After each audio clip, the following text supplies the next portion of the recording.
Welcome to the Aeon Practice Education Series in partnership with Firm Media, delivering concise and impactful insights for aesthetic and specialty medical practices.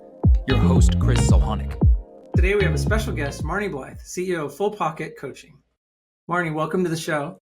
Thanks for having me. I'm so excited to be here with you. Marni, we've known each other for a while. I really enjoy working with you. Could you tell us a little bit about yourself and how you ended up in consulting? Yeah, I would love to. Thanks for the opportunity. And it's a pleasure working with you in Firm Media. I'm a huge fan. You know that. Thank you. So I started off actually working in corporate marketing in Manhattan from the time I was 18 till I was 29. And I had the opportunity to work with Fortune 500 and 100 companies, build out huge marketing campaigns. And that's where I really learned about systems and KPIs, and I just loved learning about how these really large companies worked. However, my background is originally because of my family as a bunch of entrepreneurs, and that's kind of my entrepreneurial heart. And so I kind of joke around and talk about my existential quarter life crisis, where I found myself, helping these very large companies at a young age. And I really wanted to really empower small business owners and take a lot of those powerful things I had learned working with big agencies and translate them into working with small business to empower them. So my background, like I said, is originally in corporate marketing and communications, but the entrepreneurial spirit, and that always was a part of me with my side hustles.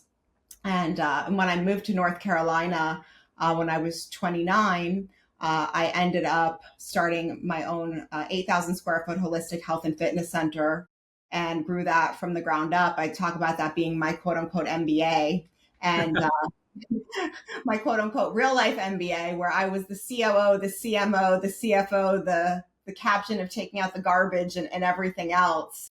And that was a very successful and exciting time of my life. However, that ended when my former spouse and I divorced. And so I started Full Pocket Coaching, and I started doing fractional leadership in terms of chief marketing officer work. And I got really, really great at driving leads. But what I started to learn was that sustainable growth was just as important. And I had put on my operations hat, with running that facility for 8 years. And so I kind of realized how much I loved being in the COO role. And so I started Full Pocket Coaching, and I worked in this fractional role. And I realized that my solutions for each of these different companies was very bespoke, but it wasn't very duplicatable or repeatable. And I wanted a system. And that's when I went in and I learned about this very impressive business system that's very popular. And I became an integrator for it. They went franchise, however. And I realized that what worked for these very big companies running the system wouldn't really work well for my practice owners, specifically oral surgeons, prosthodontists. So I re-engineered that system, and that's what I developed, that I work with my dentists. And I've been using that now for the last six or so years, and we've seen incredible success. And it's a huge passion for me to work with entrepreneurs. Sure. I believe we have some crossover there, because I use that same methodology to sort of retool for media. Actually, the book's right behind me. Actually, the book is right underneath the book that you co-authored, right? Yes, that's my Can book. you tell us a little bit about this? Yeah, I would love to. Absolutely. Would you like me to share that now, or would you like me to share that later? Right now. Tell us a little bit about the book. Oh, thank you. So when I built this system, originally based on this other business system, I realized that there was some fundamental things that I felt like were missing from that system. Key factors, the human capital part of this, because oftentimes we're so focused on production and collections that we don't realize that there's human people behind those things. And if we don't empower them, then we never get the other business results that we're looking for. So the 4 pillars that my book is written upon is emotional intelligence, leadership, communication, and wellness. And these are really what I feel are the foundational elements that help to support a healthy culture. The book is called Culture Catalyst. You can find it on Amazon. Marni Blythe and my partner, Tiffany Wibben, we wrote it together. And we developed a course that goes alongside of it. So it's kind of plug and play for practices. And it's agnostic, it's industry agnostic. So even though I specialize in working in dental, my background is in working in the healthcare field. And so whether you're a med spa or a dentist or really any industry, this would really be something that you could utilize. Sure. I appreciate that because I think that's some of the issues that I had with implementing some of that other framework that we were talking about. The tactics were solid and they were logical and they made a lot of sense to me. But as we started to implement, then I started to realize there was no mechanism in there for change management, which was starting to fracture the people. So I had to back out of that and find a slightly different way to implement it. So that's exactly what I found with that as Well, not surprising you and I are in alignment, Chris. Yeah, I mean nobody really gives you a playbook when you're a business owner, like of how to handle these kinds of things, and it can make or break your business. And again, we talk about there's the human part of this, and you have to be able to learn things about how to just interact and support your people and create a great culture. And when we look at the statistics from things like Harvard Business Review and Forbes, where we see a 4 times increase in revenue when we have a strong culture. You have 75% less sick days from staff when you have a great culture. So those are the things that I feel like industry wide in healthcare and many industries I don't see as much emphasis on, and I feel like it's so incredibly important and it's such an Sure. underutilized tool. Sure. I agree with you there. I agree with you. I have 25 years of marketing and also in the music business for 10 of those years, which meant I got to get like corporate marketing experience. And this is where I got my feet wet.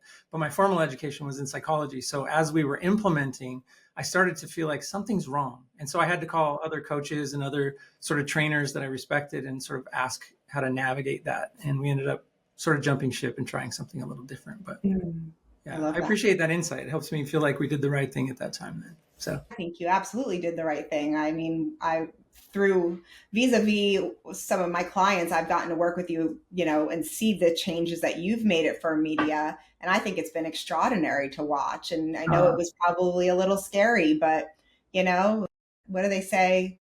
The end of your comfort zone, that's when like the big things happen, when you kind of push to the edge of your comfort zone. So I think you did a great job, Chris. I appreciate that. I appreciate that.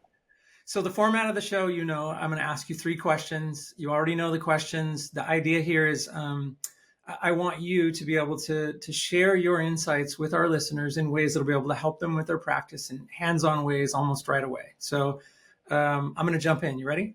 Let's go. Okay. Many practices hit a wall when they grow. What are the most common operational or leadership challenges you see, and why do they happen? It's a great question. So I would say oftentimes we need to reset the foundation and make sure that we're really, really clear as a leadership team, first and foremost. As goes the leadership team, goes the rest of your practice or your organization. And so if you want everybody rowing in the same direction, that's where it begins, is making sure that you're making that time to work on the business, not just in the business. So with my system, specifically in month 1, when I work one-on-one with practices as a fractional integrator or COO, we do a couple of really important things. The first thing is we reestablish core values. And so core values are not just something that should live on the wall somewhere. It's something that we want to actually use as behavioral core values, meaning how do we actually take them from something that we've created and implement them into our everyday world.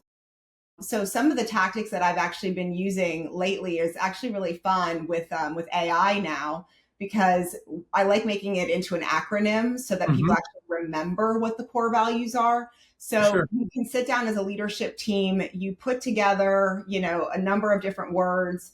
And normally I say 3 to 5 core values is that's all you need, and making them single words. Because often when I work with owners, they have these core values that are like sentences. And again, nobody's going to remember that. And this is what you want your team to make decisions by. You hire by this, you terminate by this, you bring in patients or customers because of this. It really should become the DNA. So the core values is the first thing. The second thing is the mission, and that is what you do and why you do it. And that should be in 5 to 7 words as well. Mm-hmm. And this is, again, not something that just lives, on the wall. It's what's practiced in the hall, right? It's Mm-hmm. how, again, people kind of flow, and you want to integrate that in a behavioral way. Okay, so that's number 2. Number 3 as I would say, is having an accountability chart, which is different than an organizational chart. And most people know like what an org chart is. It just says, hey, I'm Marni. I'm a fractional COO, and that's what the outside world knows. But what I think is so much more important is to say clearly, these are the 5 things that I am accountable for. And this is my lane. And then you have that for every single person in your practice. And it's a living, breathing document. Put it in Google Drive, and you continually make it and you change it until you have real clarity. I always say, I love Brene Brown, clear is kind, unclear is unkind. Sure. One of the root causes that you have a toxic culture is when people don't understand what they're responsible for and what they're accountable for and where their lane is. So I would definitely say those are 3 of, there's a lot of things, but those are kind of 3 of the more foundational things that I would say, like making sure you get really clear on as a leadership team. Sure. Follow-up question to that. While you were talking, you said these are core values to hire by and terminate by. And I know when you're making large, company-wide sweeping changes like you do in things like traction or whatever, there's people that get on board and there's people that pop out. That was said to me in the beginning. People are gonna pop out. And I thought, okay, well, it'll be obvious. They'll just raise their hand, right? And it doesn't really look like that, right? So how do you identify some of that? How do you identify when someone's popping out? When you're trying to make culture changes or structural changes, and some people aren't just going to make it. What does it look like? Yeah, I mean, it's one of the most interesting phenomenons that I've seen. I mean, typically when I first start working with a practice, within the first 3 months, we will lose several people. It's just what happens because when you become really clear what you stand for and what you stand against, the people who are no longer in alignment with you are going to fall off. And that can be really, really hard. Okay. Especially in a practice specifically. Let's say it's a treatment coordinator who makes your practice a lot of money, but they don't get it, or they don't want it, or they don't have the capacity for it. Right. And they're just not the right person in that right seat, but man, they're making that practice money. So you put up with behavior that you normally wouldn't, because you almost feel like you've got that, they've got you by the cojones, right? Like you don't want to do it. So I've seen it happen so many times. As hard as it is to understand, the majority of people are replaceable in a business when they're not the right fit. And so it's almost like you have to have faith that the right people will come along, and just know that that's kind of a part of the process. And then doing things in a very gradual way is also a very important part of change management, and not making sweeping changes without having backup plans. So for example, there was a practice, an oral surgery practice, that I've been working with. And we found out within the first couple of months that the financial coordinator, treatment coordinator, was never closing claims. They probably had close to $2 million of open claims in AR. It was insane. And then they were owed so much money. And I knew she was not going to ultimately be the right person to stay there, but she was the only person who was there who was processing insurance. So I had to be very smart and strategic. And I would encourage people to be very smart and strategic when you're making changes. I kind of had to pull her in close first. We had to, kind of get the information that we needed from her. Then we started bringing in a vendor to help her. And then eventually we were able to make that transition to bring her out and have that outside vendor replace her. Mm-hmm. But you have to do things very gradually and carefully so that you don't cut off your nose to spite your face. Right? Sure. You got to make sure that you move slowly when it comes to this kind of stuff. Does that answer that question? Yeah. I appreciate that. Next question. You often step in as a fractional COO or CMO. Can you explain what that role looks like in a practice setting and how it can change the trajectory of a business? Yeah, absolutely. It's a great question. So I'll step in as a fractional chief operating officer, chief marketing officer, or as an integrator. And there is a little bit of a difference. So let me back up too, because oftentimes practices are very used to hiring coaches and consultants, but they don't really know what a fractional kind of is and how that's different. And I love to coach and I love to be consultative. And what I have found is often when I work with practices and I don't roll up my sleeves and stand by them side to side, the execution part of things can be really overwhelming. So often what I would have when I would just coach or consult, I'd come in, meet with a practice, share with them, okay, here are the things that we need to get done. I'd come back a week or 2 weeks or 3 weeks later and nothing would be done. And it's not for lack of want on the part of that practice owner, but it's just a matter of bandwidth. So what I started to find was rather than creating a lot of breadth and working with a ton of clients, I really preferred to work with more depth. And I started to build a company where it's not just me. I actually also have other fractional executives that I can place, because I really like to go deeper into a practice and kind of work side by side with that practice manager, with the clinical team, with the admin team. So I take the weight off of that doctor in terms of having to execute. So as an integrator, it means that I'm usually working with a team for 2 to 3 hours a week. And we're really helping, as an integrator, I'm helping to be that person who asks the hard questions. I'm that person who helps to put process documentation into place, helps to create systems for onboarding, whatever that kind of looks like, kind of beating that drum and helping them to hold themselves accountable, kind of like a personal trainer would. You know, you're paying that trainer to show up and help you get in shape. That's kind of what I do in practice. Now, when I work as a fractional COO, that's even more depth and breadth. So some of the practices I work with, there's one practice that I'm on site in clinic with them 15 hours a week. There's another practice I work with and I'm with them like 3 to 5 hours a week.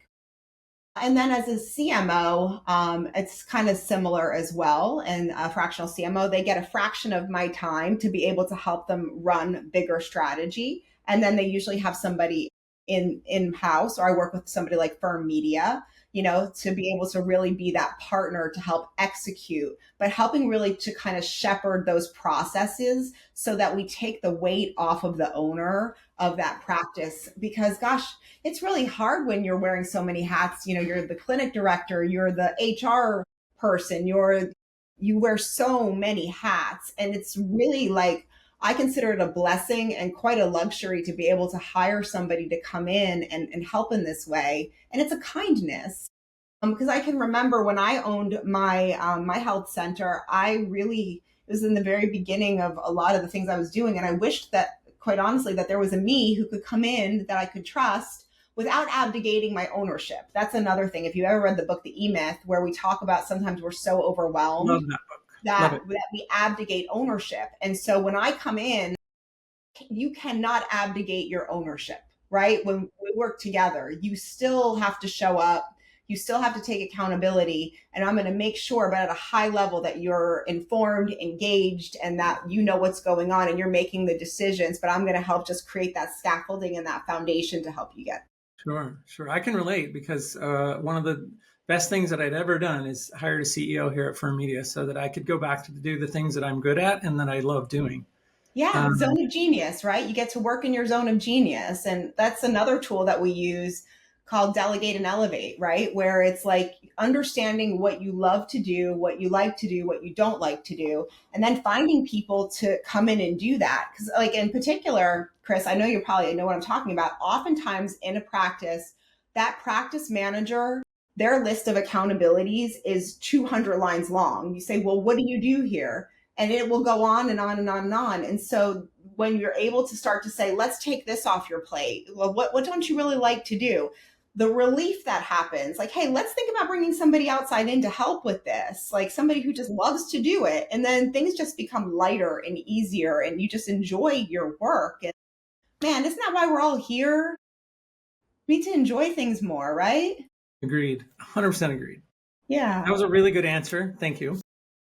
I have another question for you. Great. Your full pocket method combines mindset, tools, execution, and traction. Can you walk us through the key pieces and how practices can start applying them today?